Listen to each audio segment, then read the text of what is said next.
क्या बात करने वाला था मैं? हाँ, एक छोटा सा रिफ्लेक्शन था मेरे मन में आज। भक्ति की शुरुआत में हमें ये दिक्कत होती है कि हमें टेस्ट नहीं होता है, एक दिक्कत होती है। और भक्ति में प्रगति कर लेते हैं, दिक्कत ये होती है कि सभी में टेस्ट होता है। तो दिक्कत ये होती है कि कौन से को करें? अब थोड़ा-थोड़ा हम कुछ ऐसा लगता है कि कभी-कभी प्रगति कर लेते हैं या कुछ अनुभव होता है कि आज हमारे भक्त एक क्या नाम था? कीर्तन कर रहे थे आज? अकिंचन कृष्ण प्रभु। इतना सुंदर कीर्तन कर रहे थे, मेरा वहाँ से हटने का मन ही नहीं कर रहा। फिर मैंने कहा नहीं, भागवत बोलने में भी रुचि है, तो वह भी करना होता है। परम पूज्य अभी तो मैं बहुत प्रगति नहीं किया हूँ, कभी-कभी ऐसा अनुभव होता है। जैसे कभी-कभी क्लास बहुत अच्छी लगती है, लेकिन लगता है प्रसादम तो बहुत अच्छा बना है, तो वहाँ भी जाना पड़ेगा, है कि नहीं? और परम पूज्य वृंदावन चंद्र महाराज बोल रहे थे, कभी-कभी कोई श्लोक इतना सुंदर लगता है। सुने थे आप प्रवचन सुने होंगे, बोल रहे थे कि इतना अच्छा लगता है कि उसी पे विचार करते रहें, उसी को स्मरण करते रहें, लेकिन फिर आगे भी हम मतलब जाना पड़ता है, समय रहता नहीं है और तो फिर आगे बोलना होता है ऐसे करके। कभी-कभी प्रसाद लेते समय लगता होगा कि अरे काश थोड़ा पेट और बड़ा होता। ऐसा अनुभव हुआ है आप लोगों को? कई बार होता है ना, बहुत अच्छा प्रसाद होता है, कहते क्या चाहिए, एक पेट और दे दीजिए ताकि और कुछ खा सकूं। लेकिन ये प्रॉब्लम भगवान की भक्ति के श्रवण कीर्तन में नहीं है। क्यों? इससे पहले मैं आगे जाए बोल देता हूँ, बहुत दिन से बोलने की इच्छा थी इस संबंध पे। वयम तु नावितिर्प्यामा उत्तम श्लोक विक्रमे यत् शृण्वताम रसज्ञानाम स्वादु स्वादु पदे पदे। तो इस पे ये क्या नाम है, शौनक आदि ऋषि कहते हैं, वयम तु नावितिर्प्यामा, वयम तु भाई और कोई तृप्त हो सकता है, लेकिन वयम हम तृप्त नहीं हो रहे। कृष्ण कथा सुनने की हमारी लालसा बहुत है, हम तृप्त नहीं हो रहे। तू समझ में आ रहा है? तू मतलब और लोग हो सकता है तृप्त हो जाएं, मान लो कहे कि 1 घंटे की क्लास, 2 डेढ़ घंटे क्लास होगी, तो वो शायद कहे नहीं नहीं हम थक जाते हैं, लेकिन हम तो तृप्त नहीं हो रहे हैं। तृप्त नहीं हो रहे हैं भाई, क्यों नहीं तृप्त हो रहे? किससे तृप्त नहीं हो रहे? कहते हैं उत्तम श्लोक विक्रमे। उत्तम श्लोक भगवान विष्णु के जिनके गुणगान महान महान श्लोकों में गाया जाता है, ये महान महान भक्त जैसे शिव जी और ब्रह्मा जी उनका सुंदर सुंदर श्लोकों में गुणगान करते हैं, या जिनका गुणगान सुनने से व्यक्ति तमोगुण को से उत्तम हो जाता है, पार हो जाता है, ऐसे उत्तम श्लोक भगवान के विक्रमे, उनके उनके क्रम, उनकी लीलाओं को सुनने में हम तृप्त नहीं होते। क्यों नहीं होते हो? तो कह रहे हैं यच शुण्वताम, जो उसको सुनना चाहते हैं सुनते हैं, रस अज्ञानाम, जो रस जानते हैं इसका, स्वादु स्वादु पदे पदे, उनको हर शब्द पे सुख मिलता है, हर शब्द पे सुख मिलता है। कैसे? तो उदाहरण दे रहे हैं कि भाई देखो, जैसे कोई वस्तु है, श्रीधर स्वामी इसको बोलते हैं, कहते हैं मान लीजिए किसी वस्तु का रस का ज्ञान ही नहीं है, तो जैसे कि मान लीजिए नाट्य शास्त्र है, तो किसी को नाट्य शास्त्र की जानकारी नहीं है, तो कितना भी नाटक आता रहे, वो समझे क्या कर रहे हैं, मैं यहाँ क्यों हूँ। आपको याद हो बचपन में डीडी चैनल के ऊपर वो आता था, ओडिसिया ओडिशा ओडिसी भरतनाट्यम आता था, मैं ये क्यों देखना है। लेकिन मुझे उस बचपन में भी कौतूहल होता था कि इतने लोग क्यों बैठे हुए देखने के लिए इसको। जो स्टेज है उस पे बहुत लोग बैठे हैं, कहीं तबला बज रहा है तो बहुत लोग बैठे हैं, जिसको कोई म्यूजिक का ज्ञान नहीं है, कहे ना हम तृप्त हो गए, हमें नहीं सुनना। तो एक तो दिक्कत हो सकती है कि रस न जानते हो, तो कहते हैं ना हम तो कृष्ण कथा का रस जानते हैं। अच्छा, दूसरा चीज क्या है, एक और वैसे व्यक्ति तृप्त हो सकता है कि उसमें रस हो, लेकिन समझ में आता है रस, लेकिन रस समाप्त हो जाए। जैसे कि ये गन्ना, गन्ने का रस जानते हैं व्यक्ति, लेकिन रस जो है कुछ समय के बाद समाप्त हो जाता है। लेकिन ऐसा भी नहीं है कि कृष्ण कथा का रस जो है वो कभी समाप्त नहीं होता है, वो तो और अच्छा लगता है। और एक और कारण हो सकता है, जैसे कि अभी मैंने आपको बताया कि भी छोला चावल अच्छा लग रहा है, कब तक अच्छा लग रहा है? जब तक पेट नहीं भरा है। लेकिन क्योंकि कान क्या है, आकाश स्वरूप है, आकाश स्वरूप समझ रहे हैं, मतलब इसमें कितना भी कथा भरेंगे तो स्थान बना रहेगा और कथा डालने के लिए, तो इसलिए भी तृप्त नहीं होते। 3 कारण समझ में आए ना तृप्त होने के? कभी भी ना तृप्त होने के 3 कारण समझ में आए। एक तो हम रस जानते हैं, हम कृष्ण कथा के बात समझ रहे हैं, एक बात। दूसरा कि इसका रस कभी समाप्त नहीं होता है। और तीसरा, कान जो है आकाश स्वरूप है, आकाश का गुण उसमें होता है, उसमें कितना भी कथा डाल दीजिए वो जाते नहीं। आज एक भक्त महाराज जी प्रवचन किए, इतना सुंदर, एक भक्त बगल में आके बैठे, हमने कहा आप सुबह आए थे प्रवचन? कहते नहीं आए। ओ, मैंने कहा समझ गया समझ गया। और आप सोच रहे होंगे ना कि आप आ जाओगे तो कहीं कथा कम ना पड़ जाए, जैसे होता है ना प्रसादम, अगर अधिक लोग आ जाते हैं तो कम पड़ जाती है कथा प्रसादम। तो मैंने कहा शायद इसीलिए आप कथा में नहीं आए होंगे, कि भाई आप आएंगे, आप सुन लेंगे, 2-4 लोग कम पड़ जाएगी तो दूसरे लोग सुन रहे हैं, आपने इस कारण से कथा में नहीं। लेकिन आप समझना चाहिए, कथा में ऐसा है क्या? 2000, 5000, 15000 जितने लोग भी आए कथा सुन सकते हैं, उसमें कोई झगड़ा नहीं है। इसलिए लेकिन देखेंगे कथा सुनने के लिए कोई झगड़ा नहीं होता है, प्रसाद के लिए झगड़ा होगा लेकिन कथा के लिए कभी कोई झगड़ा नहीं होगा। लेकिन इसके लिए व्यक्ति का आग्रह होना चाहिए। मैं एक और बात कहना चाहता हूँ, प्रभुपाद बहुत सुंदर अनुवाद की है शृण्वताम स्वकथा कृष्णा को। कहते हैं हम सभी लोग अपना हृदय शुद्ध करना चाहते हैं, तो श्रीला प्रभुपाद कह रहे हैं कि a devotee who has developed an eagerness to hear about Krishna, that devotee's heart Krishna purifies. आप मेरी बात समझ रहे हैं इसका? देखिए श्रवण करना एक अलग बात है, लेकिन श्रवण का आग्रह होना एक अलग बात होती है। आग्रह समझते हैं आप? एक आग्रह का शब्द आग्रह ही होता है, ईगरनेस, ईगरनेस इंग्लिश में कहते हैं कि हम सुने कि क्या विषय वस्तु है, क्या सुन रहे हैं, क्या बोला जा रहा है, उत्सुकता। यस, तो जिसको श्रवण करने की उत्सुकता होती है उसके हृदय को बहुत जल्दी शुद्ध करते हैं। वैसे दूसरी तरह से देखा जाए तो जिसकी उत्सुकता नहीं भी है वो भी बैठ के सुन रहा है तो उसके धीरे धीरे शुद्धिकरण हो जाएगा, क्योंकि जीव के तो ये मूल इच्छा ही है। तो ये सब हमें सीक्रेट समझने चाहिए कृष्ण भावना के। हृदय को जितना जल्दी हृदय शुद्ध करेंगे, हृदय को शुद्ध करना है। धौतात्मा पुरुष कृष्ण पादम एकम न मुंचति।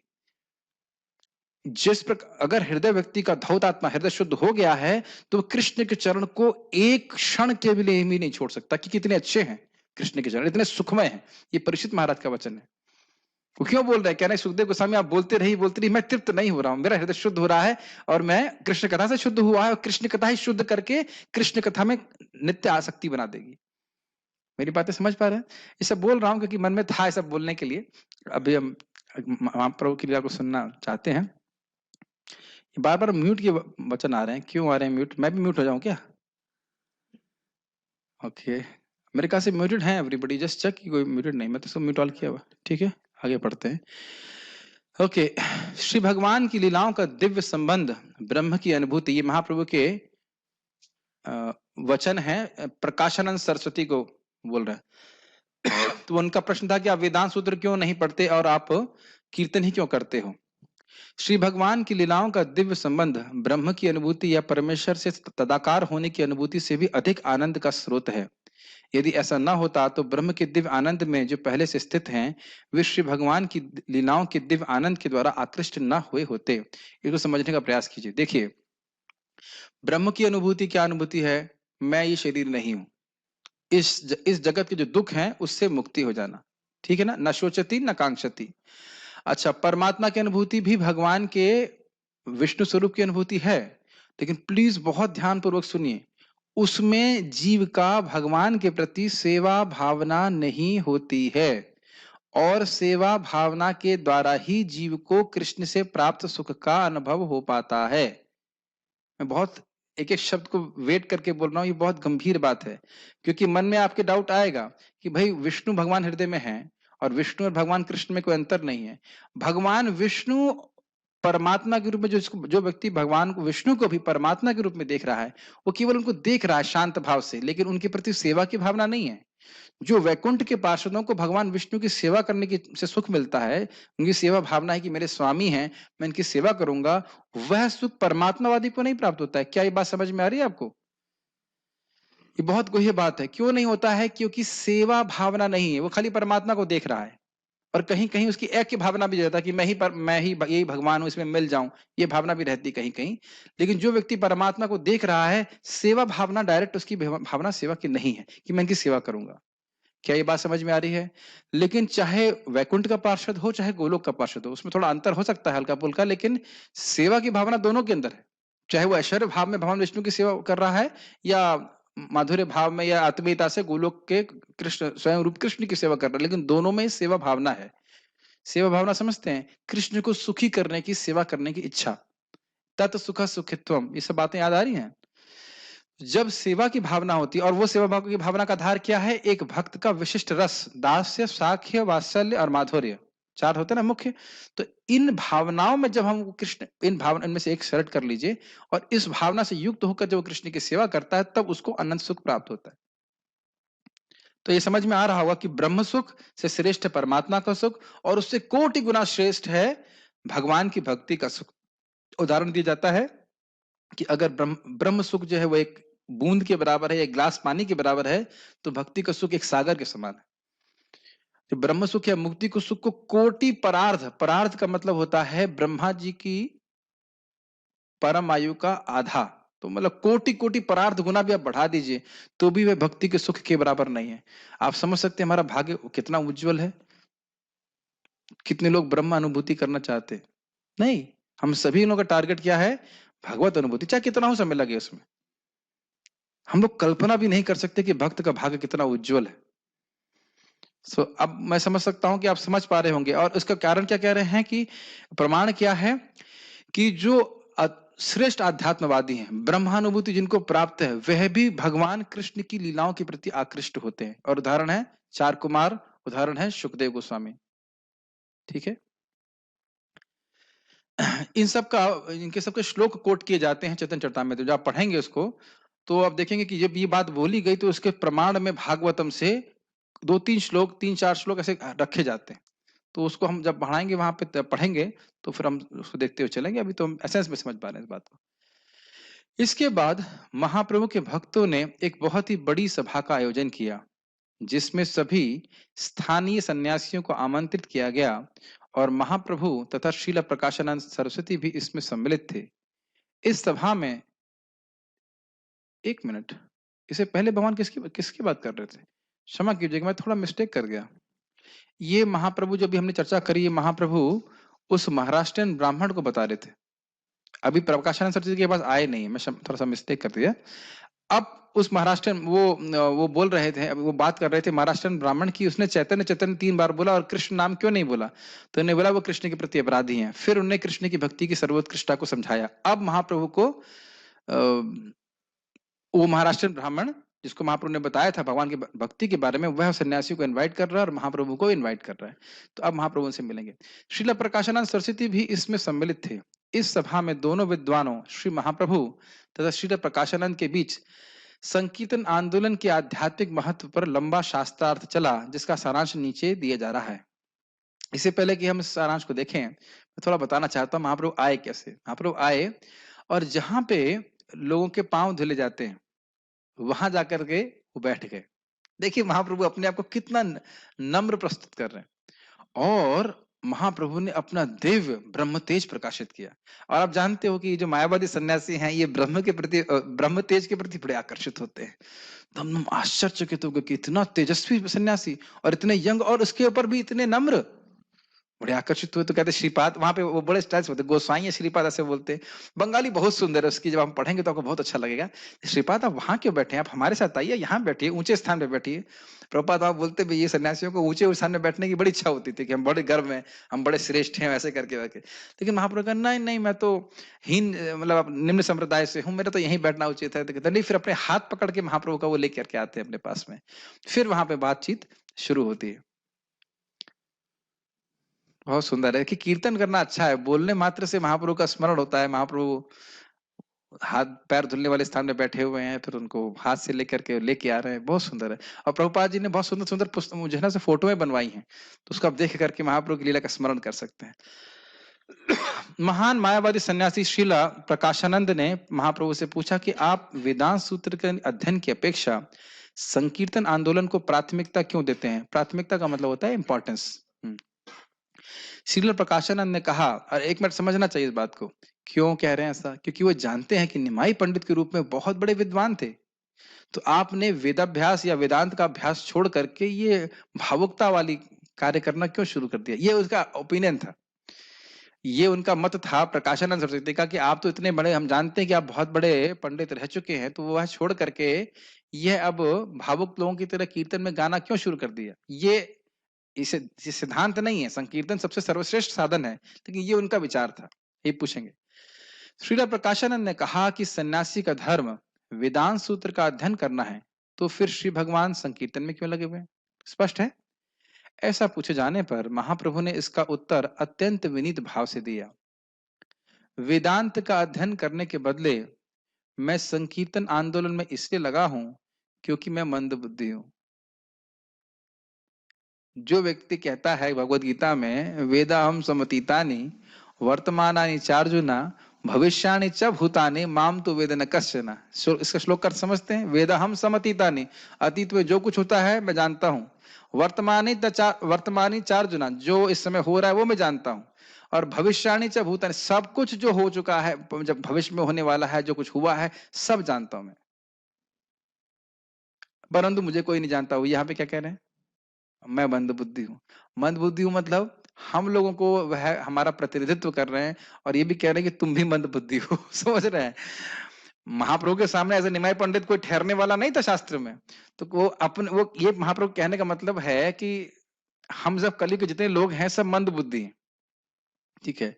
उसमें भी 2-4 श्लोक याद हो जाते हैं तो सोचते हैं हम बहुत तेज बुद्धि हैं। लेकिन बहुत तेज बुद्धि नहीं है। अगर 1 साल श्लोक नहीं देखेंगे तो वो भी भूल जाएँगे। बहुत मंद बुद्धि है। ठीक है? इस प्रकार महाप्रभु है, क्या श्लोक था वो? गुरु देखी गुरु मुरे मूर्ख देखी करिला शासन, वेदांत तुम्हार नहीं अधिकार, ऐसे करके श्लोक है। गुरु ईश्वर परिपाद मुझे मूर्ख देखे और कहे कि तुम्हारा वेदांत पे अधिकार नहीं है।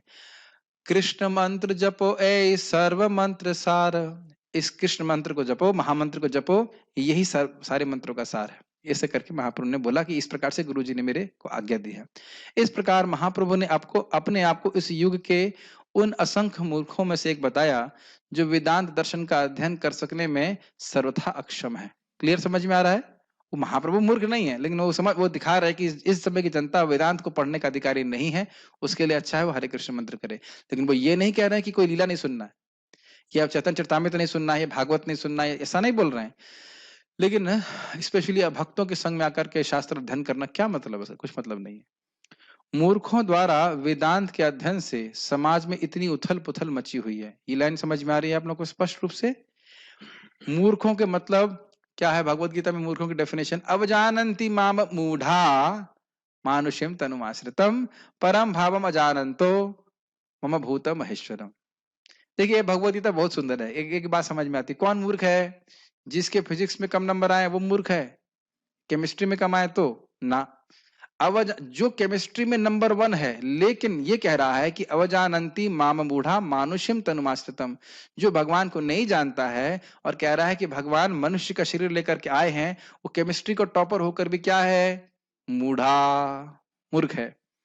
अच्छा, मेरे केमिस्ट्री वालों से कोई दोष नहीं है। मैं खाली बोल रहा हूँ कि चाहे कितना भी बड़ा फिलोसफर हो, पीएचडी हो, वो मूर्ख ही है। और सेकंड लाइन बोलना क्या बोलते हैं?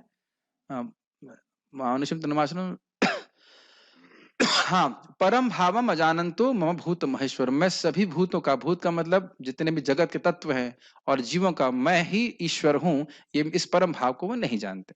समझ में ना?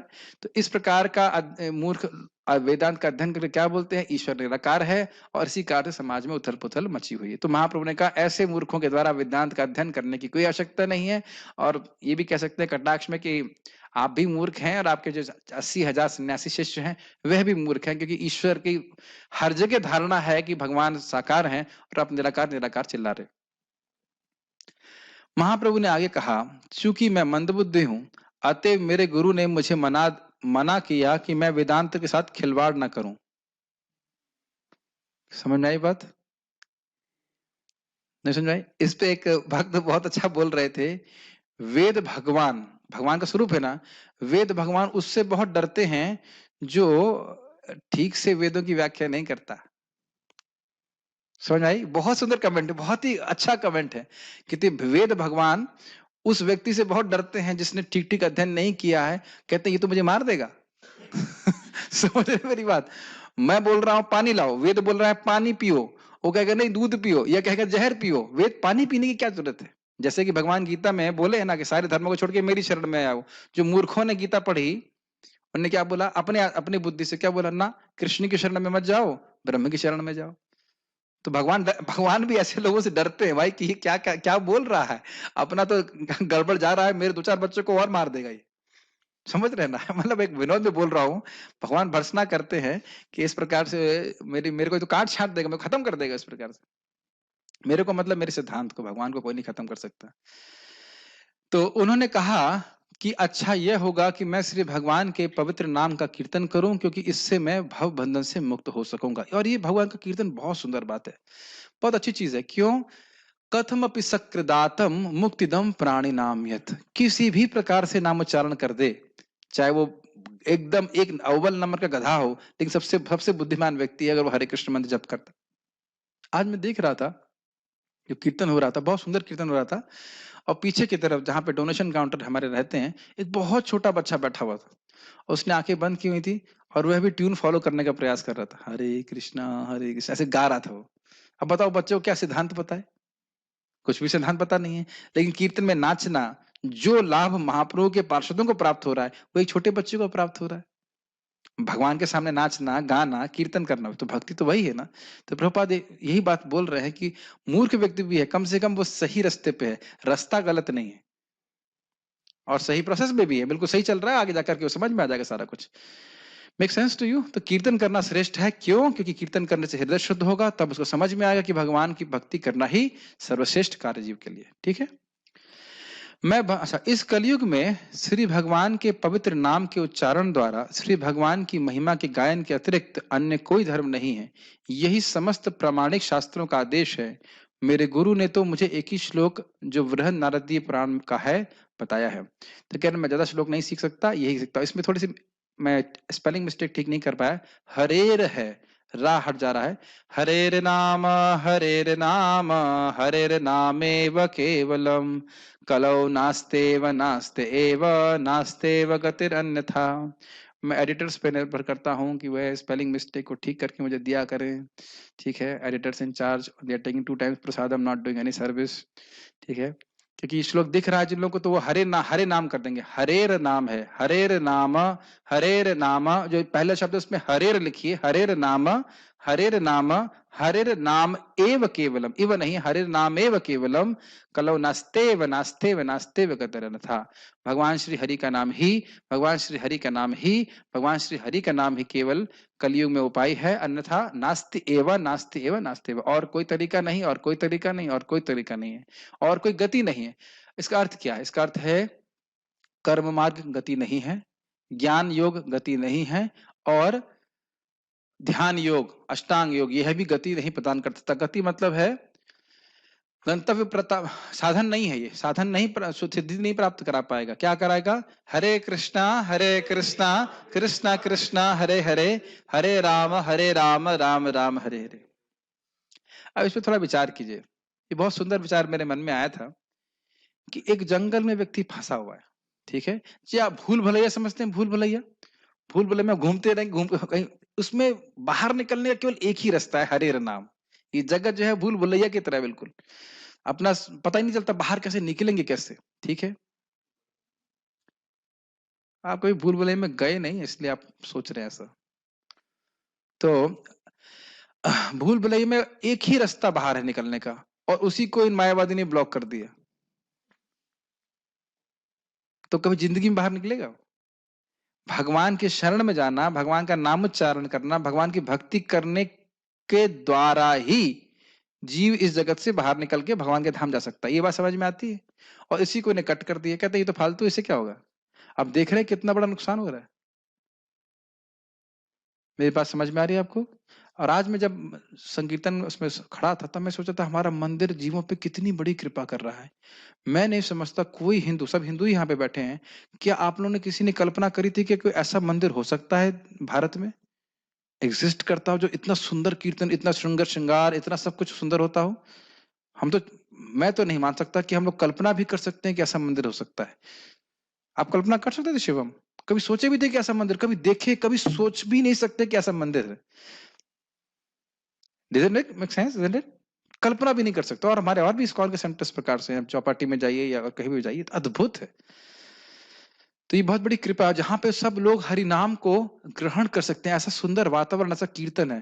तो हम खाली बात ये कर रहे थे कि हरि नाम के द्वारा ही भगवान की प्राप्ति होगी, और कोई तरीका नहीं है। और उसको इन्होंने, प्रकाशानंद सरस्वती ने ब्लॉक किया हुआ, काट दिया। मुख से कृष्ण नाम नहीं निकल रहा है। जप करने की तो बात ही छोड़िए, ये कीर्तन करने की तो बात छोड़ दीजिए। अब देख रहे हैं किस प्रकार से पत्थर पड़ जाते हैं दिमाग में। ये बात है। मैं एक चीज पे और कुछ कहना चाहता हूँ, बहुत बचपन का अनुभव, कभी बोला नहीं क्लास में, लेकिन ऐसे आ रहा है मन में। लखनऊ में एक जगह है, इसे कहते हैं भूल भुलैया, और उसी के समय वहां पे बगल में एक तालाब है, उसमें रानी स्नान करने जाती थी। अद्भुत बात ये थी, उसको लोग बहुत गहरे जाने से लोग मना करते हैं, लॉक करके रखते हैं। मैं खुद, मेरा खुद का अनुभव है कि मैं नीचे गया और मैं इतना भ्रमित हो गया कि मुझे लग रहा है कि मुझे ऊपर जाना है, और मैं नीचे जा रहा था। कैसे मैं, I can not explain that. I was moving down and I was thinking I am going up. बहुत डेंजरस है ना। हम सोच रहे हैं कि हम ऊपर जा रहे हैं, लेकिन हम जा रहे हैं नीचे। तो वो गाइड बताया नहीं नहीं नहीं नहीं, ऊपर जाना है, ये रास्ता है ऊपर जाने का। और कुछ क्षणों के लिए मुझे विश्वास नहीं हुआ, नहीं नहीं मुझे तो लग रहा है मैं ये जाना है नीचे का, हम नीचे जा रहे हैं। आप मेरी बात समझ रहे हो कि मैं क्या मैसेज देना चाहता हूँ? जनता ये सोच रही है कि हम बहुत प्रगति कर रहे हैं, लेकिन प्रगति नहीं कर रहे हैं, नरक की तरफ जा रहे हैं, है कि नहीं? और जब भक्त कोई गाइड आके बताएगा, अरे भाई हरे कृष्ण, जब अरे कुछ नहीं हट, अभी तुम्हारा समय नहीं हुआ है, अभी तुम्हारा समय नहीं हुआ है, अभी तुमको और नीचे, सॉरी ऊपर जाना है, लेकिन एक्चुअली नीचे जाना है। तो यही महाप्रभु कह रहे हैं, देखिए यही प्रकाशनंद सरस्वती की स्थिति है। वह सोच रहे हैं सेम वह सोच रहा है, वो पूरा 80,000 सन्यासियों के साथ, कि हम बहुत बढ़िया कर रहे हैं, हम तो ऊपर जा रहे हैं। लेकिन यही प्रकाशनंद सरस्वती के बारे में चैतन्य भागवत में महाप्रभु इधर पुरी से बोलते हैं, पुरी नहीं, जब नवदीप में थे, कह रहे थे कि मेरा इतना सुंदर श्री विग्रह है और मेरे हाथ पांव को ये काट रहा है अपनी फिलॉसफी से। ये महाप्रभु के वाक्य हैं, और इस व्यक्ति को मैंने कोड़ दिया लेकिन समझ नहीं पा रहा है। और आप देखिए बनारस में आकर भी महाप्रभु से मिल नहीं रहे, यानी अगर उस भक्त की आग्रह नहीं होता तो महाप्रभु जाते नहीं उसके पास, और फिर वह कोड़ से ही पीड़ित रहता और ऐसे करके मर भी जाता। लेकिन महाप्रभु ने एक प्लान सोच करके यहाँ पे आए हैं और उसका वो उद्धार कर रहे हैं। समझ में आ रहा है ना किस प्रकार से चल रहा है? तो ये बहुत इंपॉर्टेंट बात है। तो महाप्रभु अपने आचरण से बता रहे, परब्रह्म बोल रहे हैं कि भगवान के नाम के उच्चारण के बिना कोई गति नहीं, ठीक है।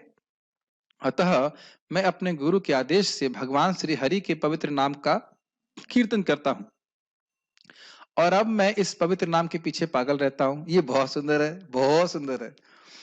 उन्हें बोला कि मैं गुरुजी के पास गया, पहले पढ़ लेता हूं फिर मैं थोड़ा बंगाली बोलूंगा। जब भी मैं पवित्र नाम का उच्चारण करता हूं तो मैं अपने आप को पूर्ण रूप से भूल जाता हूं। कभी हंसता हूं, कभी रोता हूं, तो कभी पागलों की तरह नाचता हूं। मैंने सोचा कि मैं इस कीर्तन विधि से सचमुच ही पागल बन गया हूं, तो मैंने अपने गुरु से इसके विषय में पूछा।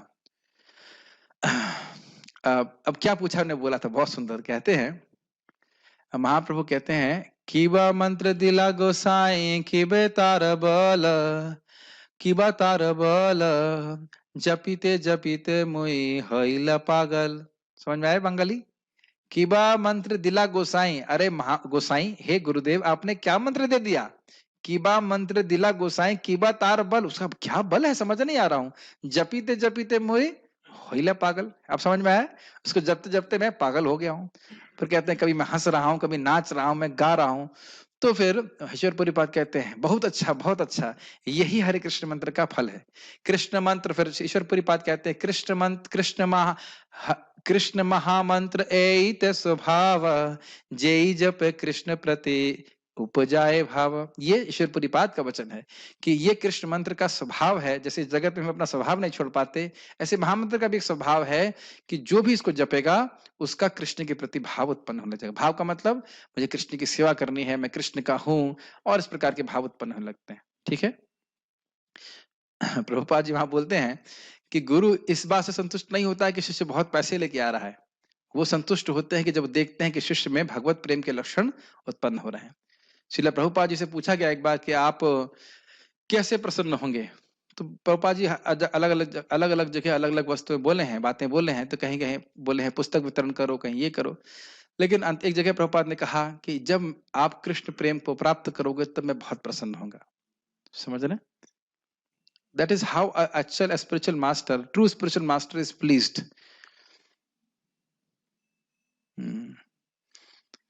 कभी कभी हमें लगता है कि जब गुरु जी आए मंदिर में तभी हमको मंदिर जाना चाहिए। कभी कभी ऐसे भी होते हैं, भीड़ होता है, भाई भीड़ क्यों है? महाराज जी आए, बड़े वाले महाराज जी आए, इसलिए उनके शिष्य आए हुए। आप सोच रहे हो गुरु जी तभी देख रहे हैं जब वो देख रहे हैं। भगवान कृष्ण कहते हैं कि जब मैं देखता हूं कि कोई व्यक्ति अपने गुरु की आज्ञा का पालन करता है तो मैं हृदय में बहुत प्रसन्न हो जाता हूं और उसके हृदय के अज्ञान को नष्ट करता हूं। गुरु जी रोज देख रहे हैं, कैसे? सीसीटीवी के द्वारा। कौन सा सीसीटीवी है? सीसीटीवी कौन देख रहा है? चैत्य गुरु कृष्ण। कि हम जब कर रहे हैं, साधना कर रहे हैं, कभी मत सोचिएगा कि गुरु जी का हमें पर्सनल दर्शन नहीं मिल रहा है तो हमें गुरु जी का दर्शन नहीं मिल रहा है। मेरी बातें समझ में आ रही हैं? जो गुरु जी बोले हैं कि हरे कृष्ण मंत्र करो, ये भगवत आज्ञा ही मान के चलिए। भगवान ही गुरु के माध्यम से, क्योंकि चतुर गुरु से हम सीधे तो इंस्ट्रक्शन ले नहीं सकते, ऐसे नहीं हृदय से भगवान सीधे बोल देंगे, बोलो बेटा हरे कृष्णा, ब्रह्मा जी तो हम है नहीं, है ना? तो गुरु के माध्यम से जो हरे कृष्ण मंत्र मिला है, 4 नियमों का पालन करने को मिला है, नम्रता से सेवा करने की आज्ञा मिली है, ये भगवान की ही आज्ञा है। क्या बात समझ में आ रही है, नहीं आ रही? ऐसा मत सोचिए कि गुरु जी आपको प्रैक्टिकली देखेंगे तभी आपकी प्रगति होगी। प्रैक्टिकली वो देख रहे हैं हृदय में क्या कर रहे हैं।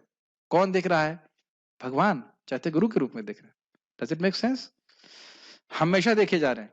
इसीलिए शिक्षा का पालन करना बहुत इंपॉर्टेंट है। तो जब मैं खाली बोल रहा हूँ ये बात कि जब शिक्षा का पालन करेंगे, भगवान से प्रेम बढ़ेगा, then the spiritual master is please. जैसे कि यहाँ पे हम देख रहे हैं, ईश्वर परिपाद बड़े प्रसन्न हुए कि उनके शिष्य को कृष्ण प्रेम प्राप्त हुआ। वैसे ईश्वर परिपाद भी अद्भुत थे। जब उनसे दीक्षा लेने के लिए महाप्रभु जाते हैं तो कुछ प्रसाद बनाते हैं, तो गया जाते हैं, तो उस समय दीक्षा हो जाती है उनकी। उसके बाद वो प्रसाद बना रहे होते हैं महाप्रभु, और ईश्वर पुरीपाद उनके रूम में आते हैं और महामंत्र में मस्त होते हैं। मतलब मस्त नहीं, मद मस्त। मद मस्त समझते हैं आप? तो शराब पी के आदमी झूमता है ना, तो उसमें लिखा है चैतन्य भागवत में, उनका जो मतलब माथा कहेंगे, जो आंखें बंद थी और वो कैसे क्या कहेंगे, ड्रूलिंग, मतलब उससे मदमस्त हो रहे थे। अब सोचिए क्या डिवोटी हैं, क्या डिवोटी हैं। हम हुए ऐसा कभी? पता नहीं कभी होंगे। हमें लगता है हम 2 घंटा माला कर लेते तो हम कितने एडवांस डिवोटी हैं। प्रभु जी मैं एक जगह बैठ के 16 माला कर लेता हूँ। That's also good, but what an amazing experience of हरिनाम। तो ईश्वर पूरी बात, ऐसे महान भक्त थे और महाप्रभु के पास भी इसी प्रकार के सिम्टम है। मैं ये सब बातें क्यों बोल रहा हूँ? आपको लगा ओ ओ नहीं आता मन में? ओ ओ हरि नाम का ऐसा प्रभाव होता है। ओ ओ हमें कब मिलेगा? ओ ओ यही तो सुनना है, इसीलिए तो सुनना है लीला। ठीक है, समझ में आ रहा है ओ का अर्थ कि हमें कब मिलेगा, हमें कब मिलेगा, ऐसे करके। अभी बहुत आगे जाना है भाई, बहुत आगे जाना है। ठीक है, तो यह उस ईश प्रेम का लक्षण है जो जीवन का परम लक्ष्य है। ईश प्रेम मुक्ति से परे है, अतएव यह आत्म साक्षात्कार की 5वीं अवस्था कहलाती है और यह मुक्ति अवस्था से श्रेष्ठ है। भगवान श्री कृष्ण के पवित्र नाम के कीर्तन से मनुष्य को ईश प्रेम की अवस्था प्राप्त होती है और ये अच्छा हुआ कि सौभाग्यवश मुझे ये आशीर्वाद प्राप्त हो गया। ये महाप्रभु कह रहे हैं अपने गुरु महाराज को कोट करते हुए। गुरु महाराज समझा रहे हैं कि बेटा ये जो तुम्हें प्रेम प्राप्त, ये सब तुमको जो हो रहा है, ये प्रेम के लक्षण है, और ये जो प्रेम भगवत प्रेम है, ये मुक्ति से भी परे है। अभी तो ये बोला जाता है कि धर्म अर्थ काम और मोक्ष, सुना है आपने पुरुषार्थ? तो कि जिसके हृदय में कृष्ण प्रेम जागृत हो गया उसके लिए तृण तुल्य 4 ही पुरुषार्थ। तृण समझते हैं आप लोग? तृणादि भी सुनी चने वाला, घास का तिनका। कितने घास के तिनके हैं अपने गौशाला में? बहुत है ना। कुछ अब एक आध 2 तिनका लूज हो जाता है, आप चिंता करते हो, अरे एक तिनका गिर गया, नहीं सोचते ना। तो यही बोले तृण तुल्य 4 ही पुरुषार्थ। भक्त उधर देखते भी नहीं है, धर्म की तरफ, अर्थ की तरफ, काम की तरफ, न से मुक्ति की तरफ भी नहीं देखते। वो कुछ है ही नहीं। जब इतना श्रेष्ठ सुख मिल रहा है भक्ति का, तो मुक्ति की तरफ कौन देखेगा? मेरी बातें समझ में आ रही हैं? तो यही बात वो बोल रहे हैं कि मुक्ति से भी श्रेष्ठ अवस्था ईश्वर प्रेम की है, कृष्ण प्रेम की है, वह आपको प्राप्त हुआ है। महाप्रभु से यह कथन सुनकर मायावादी सन्यासी ने श्री भगवान से पूछा कि पवित्र नाम के कीर्तन के साथ साथ वेदांत का अध्ययन करने में कौन सी हानि है? तो भी आप हरे कृष्णा करिए, कोई दिक्कत नहीं है, लेकिन आप तो अध्ययन छोड़ ही दिए, आप तो केवल हरे कृष्णा कर रहे हो। वैसे ऐसा बात नहीं था, आप जानते हैं कि महाप्रभु श्रीमद् भागवतम का श्रवण करते थे और भगवान कृष्ण की गुह्य लीलाओं को भी चर्चा करते थे। हम लोग पढ़ चुके ना, ध्रुव महाराज के बारे में सुनते थे। लेकिन ये जो वेदांत का स्कॉलरली समझते हैं, शास्त्रीय दृष्टि से, शास्त्रीय नहीं सॉरी, पांडित्य की दृष्टि मात्र से जो अध्ययन चल रहा है, इसमें भक्ति भावना नहीं है, वह कोई अध्ययन महाप्रभु नहीं करते थे। समझ रहे हैं मेरी बात? श्रील प्रकाशानंद सरस्वती यह अच्छी प्रकार जानते थे कि महाप्रभु पूर्व में निमाई पंडित के नाम से नवदीप के एक महान विद्वान के रूप में विख्यात थे, अतएव अपने आप को अल्प ज्ञानी कहने के पीछे निश्चित रूप से उनका कोई हेतु था। Make sense? समझ में आ रहा है? लीला समझ में आ रही है? महाप्रभु वो जानते हैं कि केशव काश्मीरी कौन था, और महाप्रभु ने उसको क्या कहते हैं, नाको चने चबा दिए, धूल चटा दी, धूल चटा दी ऐसे शब्द यूज करें तो बातों बातों में हरा दिया था। सुने थे ना आप सब लोग? और अब यहाँ देख रहे हैं कि कह रहे हैं, वही निमाई पंडित कह रहे हैं कि मैं मूर्ख हो गया हूं। मूर्ख हो गया नहीं, मैं मूर्ख हूं, मूर्ख हूं। तो इसके पीछे हमारा आशय हमको समझ में नहीं आ रहा कि आप ये क्या कहना चाहते हैं।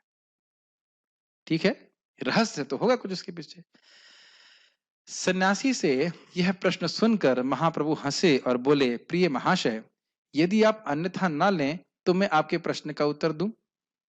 वहां पर उपस्थित सारे सन्यासी महाप्रभु के इस विमल आचरण से अत्यंत प्रमुदित हुए और वे सभी एक स्वर से बोले कि चाहे प्रभु महाप्रभु जो कुछ भी उत्तर दें, उनसे वे बुरा नहीं मानेंगे। तब महाप्रभु इस प्रकार बोले। ये बहुत सुंदर बात महाप्रभु के आचरण से हम सीख रहे हैं, बहुत इंटरेस्टिंग बात है। प्रभुपाद जी श्रीला प्रबोधानंद सरस्वती ठाकुर जी को कोट करते हुए कहते हैं कि कैसे प्रचार करना चाहिए। किसी के दरवाजे पे नॉक कीजिए, टक टक टक दरवाजा खोलेगा, फिर आप उसे दंडवत प्रणाम कीजिए और उसके बाद बोलिए, आप तो बहुत बुद्धिमान व्यक्ति हैं, एक काम कीजिए, आपने जितना कुछ पढ़ाई की है उसको भूल जाइए और श्रीमान चैतन्य महाप्रभु का आप आश्रय लीजिए हरे कृष्ण मंत्र करके। इतने बहुत ही सुंदर तरह से प्रभुपाद जी कोट करते हैं, बहुत अच्छा। श्लोक तो मुझे याद नहीं है लेकिन है बहुत सुंदर, इसका अर्थ बहुत सुंदर है। तो यहाँ भी हम देख रहे हैं पूरी समय में महाप्रभु उनके तर्कों का खंडन कर देंगे, सब कुछ खत्म कर देंगे, लेकिन कर रहे हैं बड़े नम्र भाव से। बड़ा सुंदर ये महाप्रभु से हम सीख रहे हैं। और अब फिर मैं रिपीट करूंगा कि महाप्रभु व्यक्ति देखकर प्रचार कर रहे हैं। इनकी इच्छा है कि इसका उद्धार होना चाहिए, ये मूर्ख है प्रकाशानंद सरस्वती, लेकिन उसका उद्धार जो है वो कैसे करना है वो बहुत टैक्टफुली कर रहे हैं, टैक्ट समझ चतुराई से कर रहे हैं। किस प्रकार से वो बात को ग्रहण कर सकेगा उस प्रकार से वो कह रहे हैं। ठीक है, अब देख रहे हैं, बोल रहे हैं ना कि आपको बुरा न लगे तो मैं कुछ कहूं क्या इस प्रकार से। तो ये बात है, और ध्यान देना चाहिए कि वह अपने 80,000 शिष्यों के साथ में है, ये बात भूलिएगा मत। केशव काश्मीरी की तरह पर्सनल बात नहीं हो रही थी। केशव काश्मीरी जी अपने शिष्यों के साथ नहीं था, यहाँ पर प्रकाशानंद सरस्वती जी बहुत सीनियर सन्यासी हैं। Are able to understand?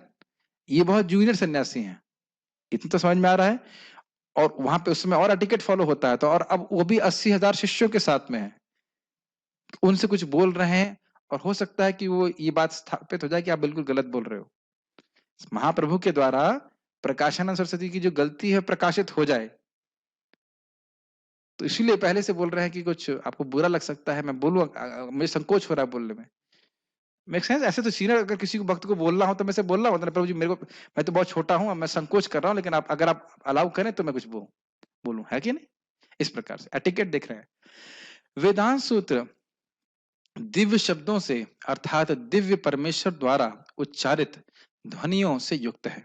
अतएव वेदांत में त्रुटि, भ्रम, धोखा, ये अक्षमता जैसी मानवीय दुर्बलताएं नहीं हो सकती हैं। उपनिषदों का संदेश वेदांत सूत्र में अभिव्यक्त किया गया है, अतएव उसमें जो कुछ भी प्रत्यक्ष रूप से कहा गया है वह निश्चित रूप से महिमा मंडित है। लेकिन शंकराचार्य ने जो भी व्याख्याएं की हैं उनका सूत्र से कोई प्रत्यक्ष संबंध नहीं है, अतएव ऐसी टीका से सब कुछ बिगड़ जाता है। अब आपको लोग कुछ इसमें लगा नहीं होगा, कुछ स्पेशल लगा इसमें? नहीं, कुछ भी लगा नहीं, कुछ भी लगा नहीं इसमें। अब मैं बताता हूँ इसमें क्या क्या महत्वपूर्ण बातें हैं। पहली बात, हमने आपको इसे पहले भी समझाया था जब हम लोग सार्वभौम भट्टाचार्य जी के उद्धार के बारे में सीख रहे थे। मैंने दो वृत्तियों के बारे में बताया था, एक था अभिधा वृत्ति और दूसरा था गौण वृत्ति। याद आ रहा है? अभिधा वृत्ति का मतलब है डायरेक्ट अर्थ, मुझे पानी दो, क्या मतलब है इसका? इसका मतलब है मुझे पानी दीजिए। इसमें कोई आपको क्या कहते हैं उत्प्रेक्षा करने की जरूरत तो नहीं, इसका मतलब ये, इसका मतलब है मैं कुछ गलत बोल रहा हूँ, उसमें कुछ गलती है? कोई गलती नहीं। अच्छा, अब इसी हो गया अभिधा वृत्ति, डायरेक्ट अर्थ लीजिए। और इसके बाद मैं बोलूं कि साधु जी का आश्रम गंगा में है, शिव जी शिवा में, इसका मतलब क्या हुआ? श्रीनाथ जी प्रभु, गंगा जी के किनारे, मैं क्या बोल रहा हूँ गंगा जी में है, तो आपने यह कैसे बोल दिया कि गंगा जी किनारे है? क्योंकि ये अर्थ क्लियर नहीं है, गंगा जी के अंदर आश्रम नहीं हो सकता है, तो सीधा अर्थ क्लियर नहीं है, इसलिए गौड़ अर्थ में पकड़ना पड़ेगा। वह आदमी शेर है, अरे वो तो बब्बर शेर है। बब्बर शेर का मतलब क्या? बब्बर शेर ऐसे दिखता है? नहीं, वो शौर्यवान है। तो आदमी का बब्बर शेर यथावत अर्थ लेना यहाँ पे उचित नहीं है, इसलिए हम वहां पे गौण अर्थ लेंगे कि नहीं, इसका शौर्य बब्बर शेर की तरह है। तो जब जब भगवान के बारे में स्पष्ट रूप से उपनिषद में बताया गया है, तो आप लोग क्या यह कह रहे हो कि व्यासदेव जी गलत बोल रहे हैं? आप क्यों नहीं अभिधा वृत्ति का अर्थ ले रहे हैं? और ये जानबूझ करके शंकराचार्य जी ने गौण अर्थ लिया है, जिसके आप जानते हो, ताकि स्थापित हो जाए कि भगवान निराकार हैं, और ताकि यह इससे लोग और अधिक भौतिकतावाद में प्रवृत्त हो। ये सब बातें मैं सिखा चुका हूं कि नहीं? मतलब आप शायद तब थे या नहीं मुझे पता नहीं, लेकिन तब थे आप यहाँ पे? नहीं थे। लेकिन ये सब बातें हमने सिखाई थी ना कि भगवान नहीं है तो व्यक्ति भौतिकता में आदि बहुत प्रवृत्त हो जाता है, ये सब बातें बताई गई थी। वैसे ये अच्छा है कि सब लोग भूल जाते हैं, तो वही प्रवचन हम बार बार रिपीट भी कर सकते हैं, लेकिन मुझे लगता है कि बात आपको याद होगी। ठीक है, ये बातें समझ में आई। अब इसमें दिक्कत क्या है? दिक्कत नहीं, स्पेशल बात क्या है? जिस ग्रंथ को उन्होंने पूरा जीवन पीते रहे प्रकाशानंद सरस्वती, और अपने 80,000 सन्यासियों को पिलाते रहे, वो कह रहे हैं सब कुछ गलत है। इसको हिंदी में कहा जाता है कि पैरों के नीचे से जमीन खिसक गई। नहीं नहीं, जमीन खिसक गई नहीं कहते, पैरों के नीचे से, क्या कारपेट को क्या बोलते हैं हिंदी में? दरी खींच लेना। धम, मतलब कहने का अर्थ है पैरों के नीचे से दरी खींच लोगे तो क्या होगा? धम्म से गिरेगा ना वो पूरे। आप मेरी बात समझ रहे हैं भाई? देखो, यह तो मैं पूर्ववर्ती आचार्यों की बात बोल रहा हूं, है ना। कोई आकर के यहां से स्थापित कर दे कि शुभ कृष्ण प्रभु ने जितने भी 700 लेक्चर गीता के दिए हैं वो सब व्यर्थ है, आप लोग के लिए शौक नहीं होगा? अरे 1.5 साल से सुन रहे थे, पूरा समय खराब कर दिया हमारा, पूरा व्यर्थ चला गया। भाई हमने खाली मैं एग्जांपल दे रहा था कि व्यर्थ गया नहीं है, हमने तो प्रभुपाद जी की बात और पूर्ववर्ती आचार्यों की बात रखी है। लेकिन क्या आपके लिए शॉकिंग नहीं होगा? बताइए आप। फिर सोचिए, प्रकाशानंद सरस्वती कोई यंग ब्रह्मचारी नहीं है, सॉरी सन्यासी नहीं है, बहुत सर्वश्रेष्ठ सन्यासी हैं, और पूरा जीवन जिस शास्त्र को पीते रहे पिलाते रहे अपने सन्यासियों को, शिष्यों को, 80,000 शिष्यों को, सोचिए। और उनके नीचे से दरी महाप्रभु खींच रहे हैं बड़े प्रेम से, और कह रहे हैं दरी खींचूंगा, बुरा तो नहीं मानोगे? कहने का मतलब आपकी बात खत्म करने वाला, बुरा तो नहीं मानेंगे। शॉकिंग, शॉक, इलेक्ट्रिक शॉक जिसे कहना चाहिए। तो बहुत खतरनाक था, लेकिन बड़े प्रेम से महाप्रभु दरी खींच रहे, ठीक है, गिरे नहीं आदमी, सब बैलेंस कर ले किसी तरह से। और क्या कह रहे हैं? शंकराचार्य ने जो भी व्याख्याएं की हैं उनका सूत्र से कोई प्रत्यक्ष संबंध नहीं है, कोई मतलब नहीं है, पता नहीं कुछ का कुछ बोल दे रहे। और फिर महाप्रभु बोलेंगे इस पे शंकराचार्य जी का कोई दोष नहीं है, आपने क्या सीखा था? भगवान कृष्ण ने उनको आज्ञा दी थी ऐसी ऐसी शिक्षा देने के लिए, लोगों को भ्रमित करने के लिए। ये सब बातें पढ़ा चुका हूं ना। अतएव ऐसी टीका से सब कुछ बिगड़ जाता है। आपको याद है सार्वभौम भट्टाचार्य को क्या कहा था कि वेदांत के श्लोक तो मुझे ऐसे समझ में आते हैं जैसे सूर्य एकदम क्लियर है, लेकिन आपकी जो टीका है वो कैसा है? बादल की तरह सब कुछ ढक रही है। तो बहुत खराब लगता है व्यक्ति को इस प्रकार से। ब्रह्म शब्द सर्वोच्च का सूचक है। अब मैं ऐसा करता हूं, यहाँ पे रुक जाता हूँ कि थोड़ी और फिलॉसफी आएगी तो उसको उतना ग्रहण नहीं कर पाएंगे। ठीक है, कोई यहाँ पे प्रश्न अभी तक है तो आगे महाप्रभु किस प्रकार से उनको बोलेंगे? हाँ, एक प्रश्न कह रहे हैं कि आदि शंकराचार्य जी भगवान कृष्ण के भक्त हैं। यस, शंकराचार्य जी ने ही तो लिखा है ना, भज गोविंदम भज गोविंदम भज गोविंदम मूढ़मते अंतकाल सनहित काले नहीं नहीं रक्षति दुख करने। तुम्हारा एक बुढ़ा व्यक्ति था काशी के पास, वो मरने वाला था प्राय, और व्याकरण का अभ्यास कर रहा था। उसको सुनाकर बोलते हैं भज गोविंदम भज गोविंदम भज गोविंदम मूढ़ मते, कि हे मूढ़ मते गोविंद का भजन करो। अब देखो, इसका अर्थ बड़ा स्पष्ट है ना, गोविंद का मतलब क्या है? भगवान कृष्ण। अब मायावादी संप्रदाय के लोग क्या बोलते हैं? नहीं नहीं, उनके गुरुजी का नाम गोविंद था, उनके भजन के लिए बोल रहे हैं। देखे ना किस प्रकार से गड़बड़ हुआ है। गोविंद का एक बच्चा भी अर्थ, बच्चा भी जाए, बताओ गोविंद का मतलब क्या होता है? भगवान का एकदम क्लियर, बच्चे को समझ में आता है। गोविंद में कोई आपको बोलने की, डाउट करने की जरूरत नहीं, गोविंद किसका नाम है? गोविंद कृष्ण का ही नाम है, एकदम क्लियर है ना। अब उन्हीं की बात को घुमा दे रहे हैं, नहीं गोविंद तो उनके गुरु जी का नाम। अरे मान लो गुरु जी का नाम भी हो तो बोलेंगे तो ये था ना, बोलेंगे कि तुम गुरु जी का भजन करो। गुरु जी बोलते हैं गुरु जी का भजन करो, गुरु जी बोलते हैं कृष्ण का भजन करो, ये गुरु जी की आज्ञा होती है ना। तो ये मतलब अब देख रहे हैं किस प्रकार से भगवान कृष्ण से द्वेष है, हर जगह कृष्ण को काटने का प्रयास करते हैं। अपने गुरु जी की बात को घुमा दिया उन्होंने, इस प्रकार से वो रहते हैं। तो ये इसमें कोई डाउट नहीं है। और फिर जगन्नाथ अष्टकम भी श्रील शंकराचार्य जी ने लिखा था। तो इसलिए महाप्रभु चैतन्य चरितामृत स्पष्ट बोलते हैं आचार्य नाही दोष। सार्वभौम भट्टाचार्य जी इसमें देखा था कि वो कृष्ण की आज्ञा से ऐसा कर रहे थे, इसमें कोई डाउट नहीं है। ठीक है, कल से भक्तों के लिए अनाउंसमेंट है, जो कोई भी सुन रहे हैं, कि क्लास शाम को 7 बजे से होगी, और कल से हम लोग समय थोड़ा बढ़ा देंगे। कंक्लूजन ये आ रहा है कि 7 से 8 भागवतम जो भी चल रहा है, और 8 से 9 चैतन्य चरितामृत। तो आप लोग अगर आना चाहें तो आइएगा।